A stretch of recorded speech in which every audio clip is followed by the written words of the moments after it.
Claude Brasseur, nom gravé dans l'histoire du cinéma et du théâtre français, incarne l'artiste polyvalent et libre d'esprit, dont la carrière s'étend sur plus de 6 décennies. Il a captivé le public par son authenticité et sa polyvalence d'acteur. Du rôle d'un charmant escroc dans Un éléphant, ça trompe énormément, au père sévère dans La Boum. Mais derrière son aura et sa personnalité vibrante, son regard perçant dissimule toujours une profonde et insaisissable tristesse, une fissure invisible dans le mur qu'il a érigé pour se protéger du monde extérieur. Cette tristesse ne provient pas d'un échec, mais de la complexité d'une vie marquée par des bouleversements familiaux et des choix personnels difficiles. Avant sa mort à 84 ans, Claude Brasseur vivait dans une atmosphère mêlant respect pour sa profession et une vie privée presque mystérieuse. Il continuait de jouer, conservant son statut d'acteur vétéran parmi les plus respectés, mais sa persévérance s'accompagnait d'une fatigue palpable, non seulement physique, sa santé déclinait avec l'âge, mais aussi mentale, comme s'il portait le poids des souvenirs. Cette tristesse indéfinissable puisait son origine dans sa relation complexe et tendue avec son père, le légendaire Pierre Brasseur, et sa mère, la célèbre actrice Odette Joyeux. Cet héritage familial était à la fois une source de fierté et un fardeau immense, laissant Claude constamment en quête de sa propre identité, cherchant à échapper à l'ombre imposante de son père. Ce manque de lien affectif profond avec ses racines était à l'origine de son sentiment de vide. Ses mariages et divorces ont également contribué à ses blessures émotionnelles persistantes. Ses amours ratés lui ont laissé des regrets tenaces.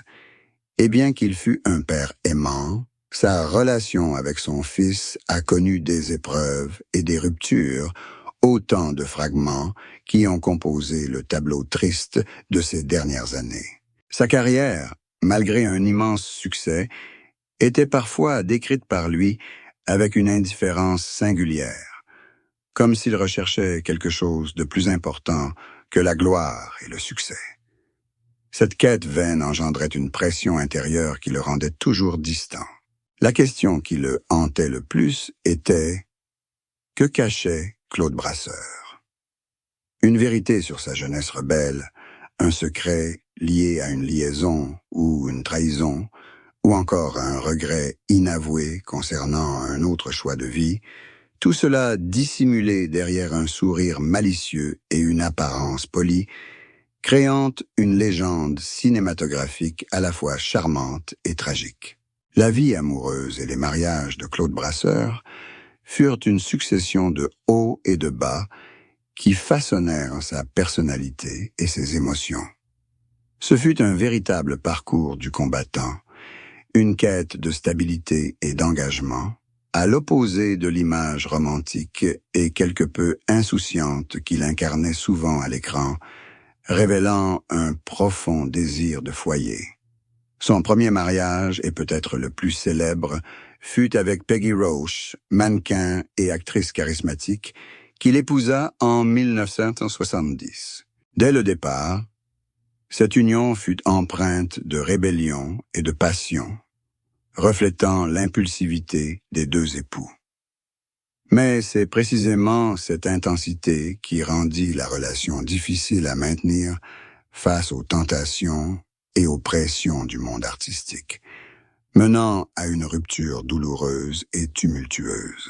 Peggy Roche, avec son esprit libre, avait offert à Claude Brasseur un amour passionné, mais aussi tumultueux, et le divorce le laissa non seulement le cœur brisé, mais aussi profondément désillusionné quant à la possibilité de trouver un bonheur durable en amour.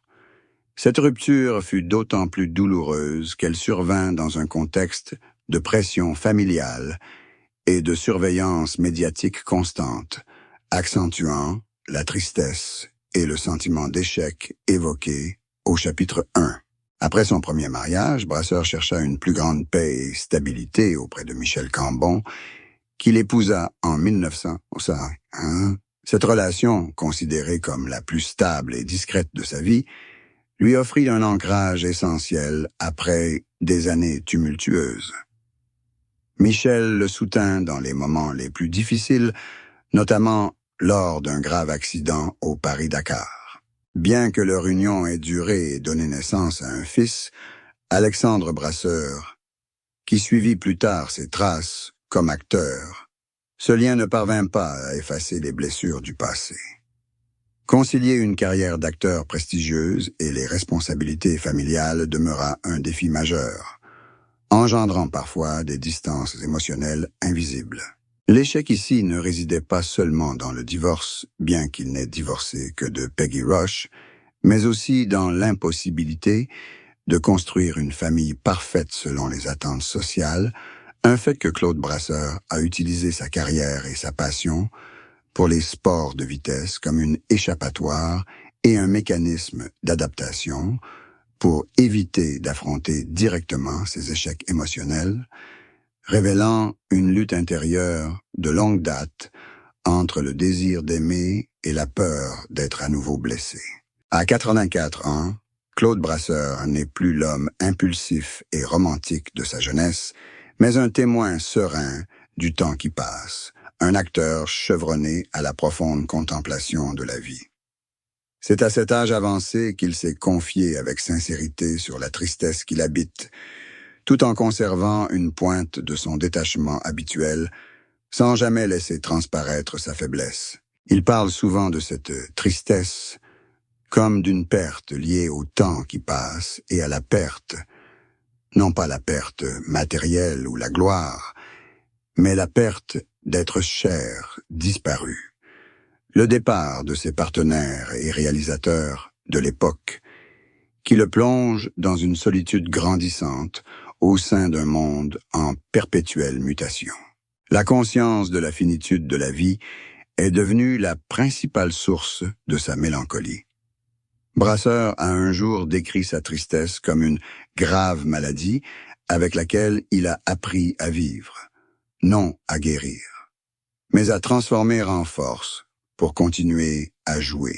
Une manière d'insuffler une profondeur émotionnelle à ses derniers rôles, suggérant que l'art était devenu son principal mécanisme d'adaptation et sa source de réconfort. Interrogé sur ses regrets, il évitait souvent d'aborder ses échecs personnels précis, mais reconnaissait implicitement avoir négligé sa famille, notamment son fils Alexandre, absorbé par son travail et sa passion pour la vitesse. Cette absence délibérée de son rôle de père avait engendré une culpabilité persistante, une tristesse familiale indélébile. Il évoquait aussi l'héritage familial, l'ombre imposante de son père, Pierre Brasseur, admettant que malgré son succès, la pression de faire ses preuves et la compétition invisible avec son père restait une blessure jamais cicatrisée. La véritable libération ne lui vint que lorsqu'il accepta d'être Claude et non une copie de Pierre. La tristesse de Claude Brasseur, à 84 ans, est une acceptation fataliste, une paix mélancolique qui naît du regard porté sur une vie pleinement vécue, sans regret quant à sa liberté ou sa rébellion, mais avec des regrets concernant des relations inachevées et des mots non dits.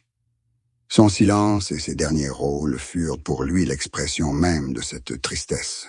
Le parcours de Claude Brasseur témoigne d'une rare polyvalence. Acteur capable de passer avec aisance de la comédie romantique au drame poignant, des rôles de séducteur, voire d'impertinent, aux personnages complexes et introspectifs, il a remporté 2 Césars prestigieux.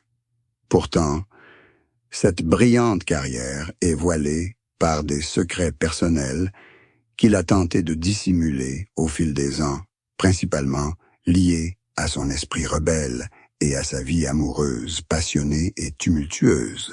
Débuté au théâtre, il connaît un essor fulgurant durant la Nouvelle Vague, devenant rapidement un visage familier et adulé. Mais derrière son professionnalisme et son talent d'acteur se cachait une personnalité impulsive et un mode de vie parfois indiscipliné, un secret que ses collègues et producteurs durent étouffer pour préserver son image de star. L'un des plus grands et des plus intrigants secrets de Brasseur ne réside pas dans ses films, mais dans sa passion pour la vitesse et sa carrière de pilote professionnel, une carrière parallèle qu'il a menée avec sérieux, participant à des courses extrêmes comme le rallye Paris-Dakar et remportant plusieurs étapes. Le fait de dissimuler l'ampleur du danger qu'il prenait et son obsession pour la vitesse devenait pour lui une échappatoire personnelle aux pressions de la célébrité et à l'écrasant héritage familial. Il utilisait la prise de risque dans le sport pour se définir en dehors du cinéma. Une façon de penser les blessures psychologiques causées par la pression exercée par son père légendaire, et c'est un secret salvateur qu'il garde jalousement. Le second secret était sa relation tendue avec son père, Pierre Brasseur. Bien qu'ils fussent un collègue dans le même secteur, la compétition latente et la profonde déconnexion ont créé une distance émotionnelle dont Claude Brasseur parlait rarement en public. Il masquait la douleur de rechercher la reconnaissance de son père derrière une attitude désinvolte et arrogante à l'écran. Le troisième secret concernait la dissimulation de ses liaisons extraconjugales et de ses infidélités dans ses mariages, une pratique courante chez les artistes, mais la principale cause de sa dépression et de ses regrets. Il utilisait le secret et l'attention portée à ses rôles pour masquer ses erreurs personnelles, créant ainsi une vie pleine de contradictions entre le héros à l'écran et la personne imparfaite qui se cachait derrière. Si Claude Brasseur n'était pas du genre à faire des confessions publiques à la manière d'une rockstar, l'aveu le plus choquant de sa vie amoureuse fut la franchise brutale avec laquelle il reconnut la nature de ses erreurs et de ses manquements en tant que mari et père. Il s'agissait d'une confession de fierté blessée et de remords bien plus profonds qu'une simple révélation d'infidélité. Cet aveu ne prit pas la forme d'une grande déclaration, mais plutôt de remarques sporadiques et de silences pesants lors d'interviews en fin de vie. Il y reconnaissait implicitement que ses passions, notamment le théâtre et la course automobile, avaient toujours primé sur le maintien de la stabilité et de la fidélité au sein de sa famille, et que cet égoïsme était à l'origine de sa souffrance et de la douleur qu'il infligeait à ses proches. Il évoqua notamment le regret de ne pas avoir passé assez de temps avec son fils Alexandre, admettant que son absence affective durant son enfance était une erreur irréparable.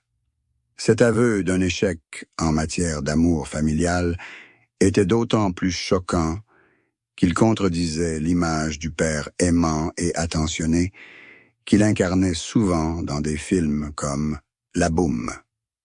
La seconde confession bouleversante fut la reconnaissance que sa passion pour la vitesse et l'aventure était une forme d'autodestruction, une fuite face à ses responsabilités affectives et à ses problèmes conjugaux.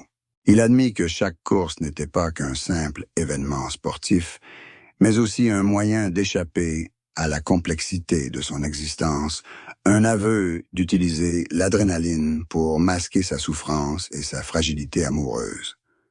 De plus, il admit implicitement que sa rébellion et son impulsivité, bien qu'excellentes sources d'inspiration artistique, étaient toxiques pour une relation durable, et qu'il devait apprendre à vivre avec les conséquences de ce choix.